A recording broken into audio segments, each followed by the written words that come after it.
Gold, trusted gold buyers. మీరు తాకట్టు పెట్టిన బంగారాన్ని విడిపించి ఈ రోజు ఉన్న మార్కెట్ ధరకు కొనబడను.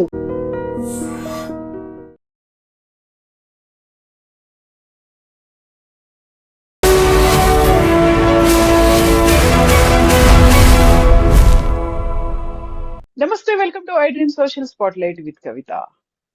భారతదేశం టీమ్ ఇండియా ఫైనల్స్ లోకి ప్రవేశించింది. T20 సెమీఫైనల్స్ లో అటు బ్యాటింగ్ కావచ్చు, బౌలింగ్, ఫీల్డింగ్ అన్ని రంగాల్లో కూడా తానేంటో చూపించి ఇప్పుడు న్యూజిలాండ్ తో తలపడిపోతోంది. యాక్చువల్ గా కీలకమైనటువంటి అంశాలు సెమీఫైనల్ మ్యాచ్ లో ఏం కనిపించాయి, ఫైనల్ ఎలా ఉండబోతోంది. మనతో పాటుగా ఉన్నారు sports analyst and cricket commentator Venkatesh గారు. వెంకటేష్ గారు, నమస్కారం అండి.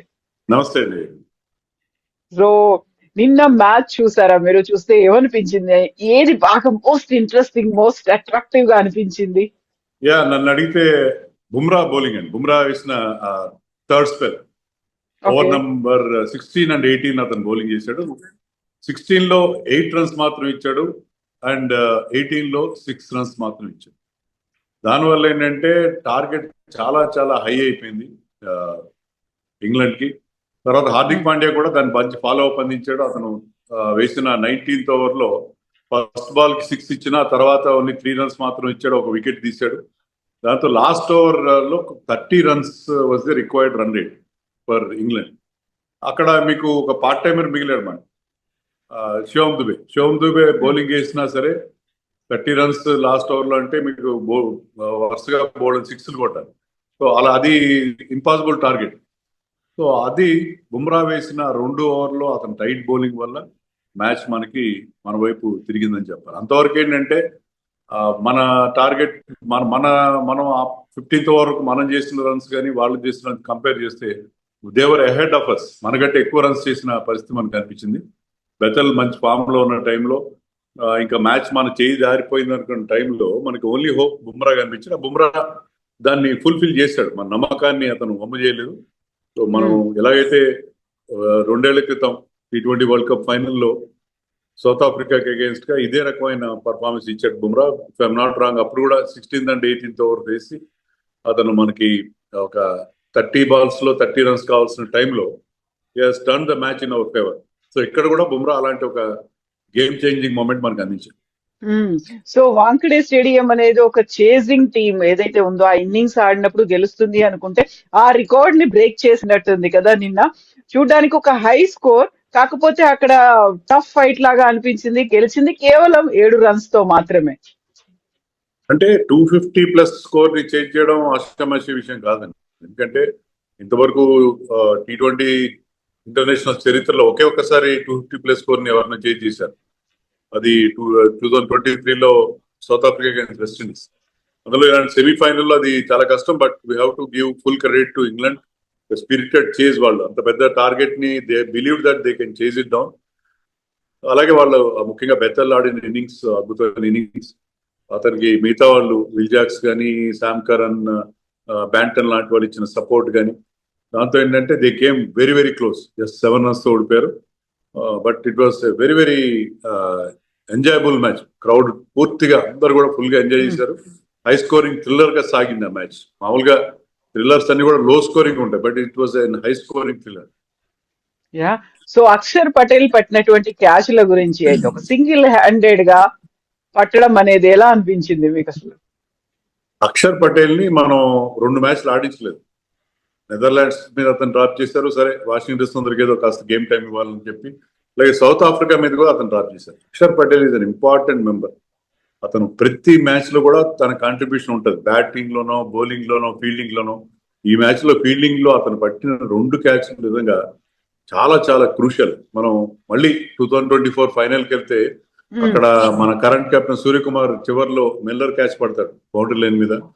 అది ఎంతగా మనని గెలుపులో ఎంత కీలకమైన రోల్ ప్లే చేసిందో. అలాగే ఇక్కడ అక్షర్ పటేల్ పట్టిన 2 క్యాచ్లు కూడా. ఫస్ట్ క్యాచ్ అది రన్నింగ్ బ్యాక్వర్డ్స్ చాలా కష్టం. ఆల్మోస్ట్ 20 meters కంటే ఎక్కువ డిస్టెన్స్ కవర్ చేస్తూ రన్నింగ్ బ్యాక్వర్డ్ వెనక్కి పరిగెత్తు క్యాచ్ ని జడ్జ్ చేయడం చాలా కష్టం. కానీ జడ్జ్ చేసి అతను పట్టిన క్యాచ్ కానీ, అలాగే విల్ జాక్స్ క్యాచ్ అయితే ఇంకా స్పెక్టాక్యులర్ అండ్ రియల్ మార్వల్. ఎందుకంటే అతను చాలా వేగంగా పరిగెత్తాల్సి వచ్చింది. బౌండరీ లైన్ దాటకుండా లాస్ట్ మినిట్ లో బ్రేక్ వేసి చాలా సమయస్ఫూర్తితో బాల్ ని తన తోటి ఫీల్డర్ శివం దుబేకి అందించడం.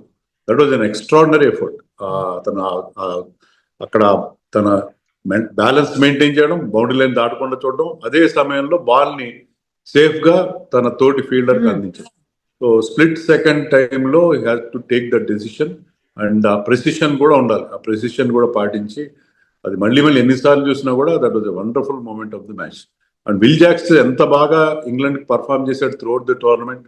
4 మ్యాన్ ఆఫ్ ది మ్యాచ్ అవార్డులు గెలిచాడు. అతను బెతెల్ కనుక క్రీజ్ లో కంటిన్యూ ఉంటే మ్యాచ్ ఖచ్చితంగా మనం చేయి దాటిపోయాడు. సో క్యాచ్ చాలా ముఖ్యం. అండ్ క్యాచెస్ విన్ మ్యాచెస్ అని అంతే అలాగే అంటారు. అలాగే క్యాచ్ వదిలేస్తే కూడా ప్రమాదం జరుగుతుందని చెప్పి మనకు అర్థమైంది ఏంటంటే సంజు శాంసన్ వాళ్ళు 15 దగ్గర డ్రాప్ చేశారు. వాళ్ళ క్యాప్టెన్ స్వయంగా డ్రాప్ చేశాడు, సెటర్ డ్రాప్ చేశాడు, ఈజియెస్ట్ క్యాచ్. సో వాళ్ళు క్యాచ్ డ్రాప్ చేయడం, మన వాళ్ళు 2 టఫ్ క్యాచెస్ పట్టుకోవడం, that was the real turning point in the match అని కూడా చెప్పచ్చు.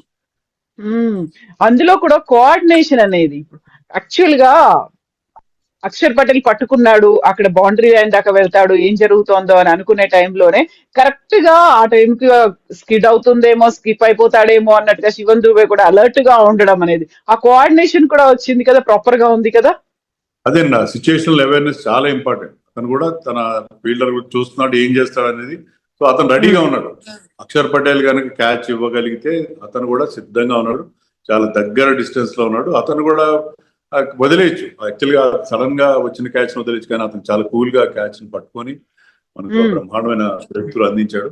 సో అది 14th ఓవర్. అక్కడి నుంచి మళ్ళీ ఖచ్చితంగా మ్యాచ్ మన వైపు తిరిగిందని చెప్పాలి. తర్వాత బుమ్రా వేసిన 2 ఓవర్లు మనకి కంప్లీట్ గా మన మ్యాచ్ మన వైపు తిప్పేస్తుంది.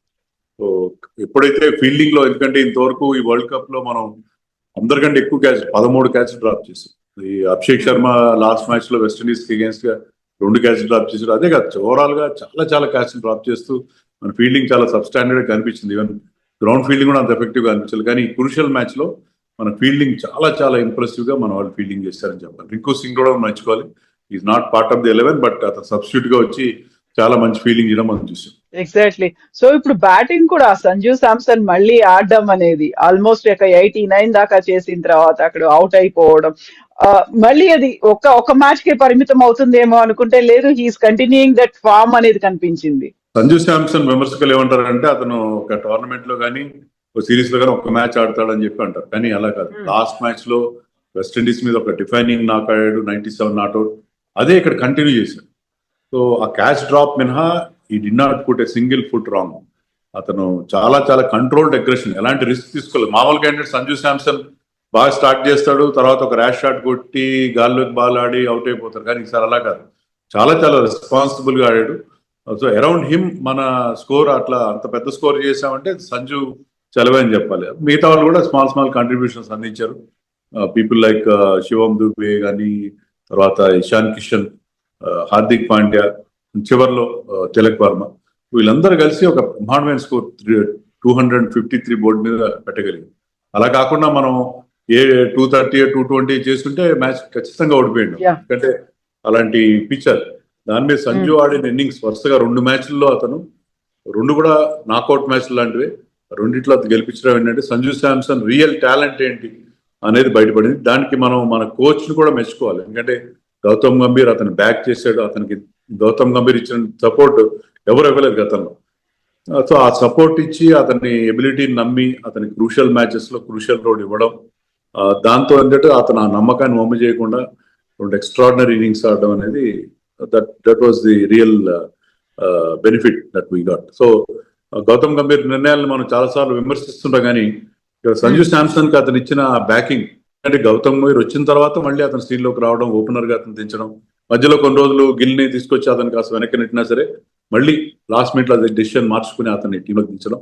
సంజు శాంసన్ మళ్ళీ 11 లోకి ఎందుకు వచ్చాడంటే మన టీంలో టూ మెనీ లెఫ్ట్ హ్యాండర్స్ అయిపోవడంతో ఏంటంటే సౌత్ ఆఫ్రికాతో జరిగిన డిఫీట్ తర్వాత అతన్ని లెఫ్ట్ రైట్ కాంబినేషన్, ఆ left handers number of left handers ని బ్రేక్ చేయడం కోసం అతనికి అవకాశం ఇచ్చారు. వచ్చిన అవకాశాన్ని ఈసారి సంజు చాలా బాగా ఉపయోగించుకున్నాడు. సంజు శాంసన్ రైట్ టైంలో మనకి అంది రావడం అనేది అది చాలా మనకి కలిసి వచ్చిన అంశంగా చెప్పుకోవాలి. సో న్యూజిలాండ్ తో ఫైనల్ మ్యాచ్ అనేది ఎలా ఉంటుంది అనుకుంటున్నారు మీరు? అంటే ఇండియా ఇంత బాగా ఇన్ని సార్లు ఇబ్బంది పడి కూడా మళ్ళీ గెలవడం, చాలా టఫ్ మ్యాచెస్ ఫేస్ చేసి రావడం ఏంటంటే టీమ్ బాండింగ్ చాలా బాగుంటుంది, టీమ్ చాలా టఫ్ గా తయారై ఉంటుంది, అండ్ కాంబినేషన్ కూడా పర్ఫెక్ట్ గా వర్కౌట్ అయింది. కాబట్టి మనకి ఒక బంచ్ ఆఫ్ మ్యాచ్ విన్నర్స్ ఉన్నారు, ఒకరు కాకపోతే ఒకరు మన ఆదుకుంటూ ఉన్నారు. ఒకరు మేజర్ కాంట్రిబ్యూషన్ ఇస్తే మిగతా వాళ్ళు అతనికి సపోర్ట్ గా అందిస్తున్నారు.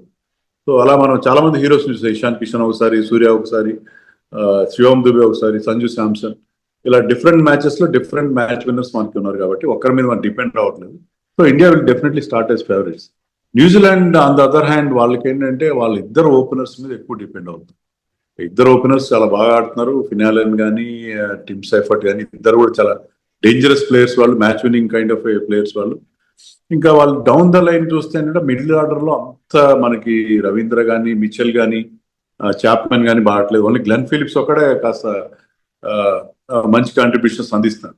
So New Zealand totally dependent on their openers కానీ. సో మన టీం కనుక వాళ్ళ ఓపెనర్స్ ని తొందరగా అవుట్ చేయగలిగితే I think India can easily win the final అని నాకు అనిపిస్తుంది. సో మీకు ఆ ఛాన్సెస్ అనేది పర్సంటేజ్ ఎలా ఉంది? యా, మనకి డెఫినెట్ గా India will definitely start as favourites అండి. దాంట్లో నాకైతే చాలా నమ్మకం ఉంది. ఇండియా ఈ మ్యాచ్ లో ఫైనల్లో కూడా ఇప్పుడున్న అంటే మనకు ఆ మొమెంటం వచ్చింది, విన్నింగ్ మొమెంటం.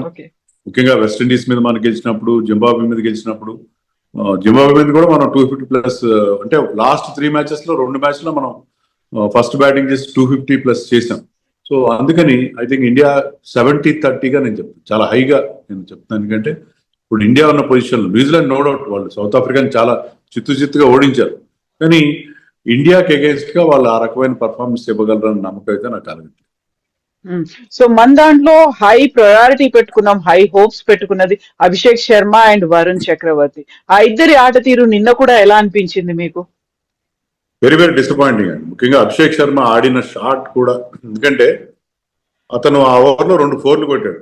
అదే ఓవర్లో ఒక సీనియర్ ప్లేయర్ గా సంజు శాంసన్ అతనికి ఏం చెప్పాడంటే, నువ్వు కాస్త నెమ్మదించు, కాస్త స్లోగా ఆడు, తర్వాత చూసుకుందాం. Sanju Samson on the other hand చాలా అగ్రెసివ్ గా ఆడుతున్నాడు. సో అభిషేక్ శర్మ అంత రిస్క్ తీసుకుని, ఎందుకంటే ఇద్దరు ఫీల్డర్స్ మాత్రమే మీకు పవర్ ప్లే సిచ్యుయేషన్ లో అవుట్ సైడ్ ద రింగ్ ఉంటారు, కానీ దాంట్లో ఒక ఫీల్డర్ ఉన్నా సరే మిడ్ వికెట్ బౌండరీ మీద అతన్ని ఛాలెంజ్ చేస్తూ అతను ఆడిన షాట్, అందులో ఫామ్ లో లేనప్పుడు అతను ప్రాపర్ గా మిడిల్ చేయట్లేదు బాల్స్, అతను ఆడిన షాట్ చాలా పూర్ షాట్ అది. సో ఇలా ఆడుతూ పోతే ఫామ్ లో లేకపోవడం అతని షాట్ సెలెక్షన్ చాలా దారుణంగా ఉందనేది మరొకసారి ప్రూవ్ అయింది. అతనికి ఆఫ్ సైడ్ లో చాలా స్ట్రాంగ్, అతను లెగ్ సైడ్ లో అంత స్ట్రాంగ్ కాదు, కానీ లెగ్ సైడ్ లో ఆ షాట్ అతను అటెంప్ట్ చేసిన, అంటే అది కావాలని వాళ్ళు ట్రాప్ చేసి మరి అతను ఆ లెగ్ సైడ్ షాట్ ఆడించారు. దాంట్లో ఆ ట్రాప్ లో అతను పడిపోయాడు. అలాగే వరుణ్ చక్రవర్తి అన్ఫార్చునేట్లీ అతని మిస్టరీని వాళ్ళు ఛేదించారేమో అన్ని టీమ్స్ అనిపిస్తుంది. లాస్ట్ మ్యాచ్ లో ఓవర్ కి 15-16 రన్స్ చెప్పుని ఇచ్చాడు, అతను చాలా ఇన్ఎఫెక్టివ్ గా అనిపించాడు. సో వరుణ్ చక్రవర్తి ఫామ్ కూడా మనకి చాలా వరీగా కనిపిస్తుంది. సో వీళ్ళిద్దరు మీద ఎన్నో హోప్స్ పెట్టుకున్నాం మనం, వీళ్ళిద్దరు మనని ఈ వరల్డ్ కప్ లో మనని ముందుకు తీసుకెళ్తారు అనుకుంటే ఇద్దరు కూడా ఇప్పటివరకు చాలా డిసప్పాయింట్ చేశారని చెప్పాలి. ఒక్క వికెట్ ఒకటి తీశారు వరుణ్ చక్రవర్తి, ఇంకా అంతకు మించి లేదు. అండ్ డబుల్ డిజిట్ కూడా క్రాస్ అవ్వలేదు అభిషేక్ ది. Yeah definite Varun Chakravarthy wickets తీశారు, కానీ ముఖ్యంగా లాస్ట్ 2-3 మ్యాచెస్ లో అతను చాలా ఇన్ఎఫెక్టివ్ గా అనిపిస్తున్నాడు. Is going for too many runs మనకి కనిపిస్తుంది. ఎస్ అండి, thank you so much Venkatesh గారు. మళ్ళీ మనం ఫైనల్ మ్యాచ్ తర్వాత మళ్ళీ మాట్లాడుకుందాం. థ్యాంక్ యూ అండి, థ్యాంక్ యూ సో మచ్.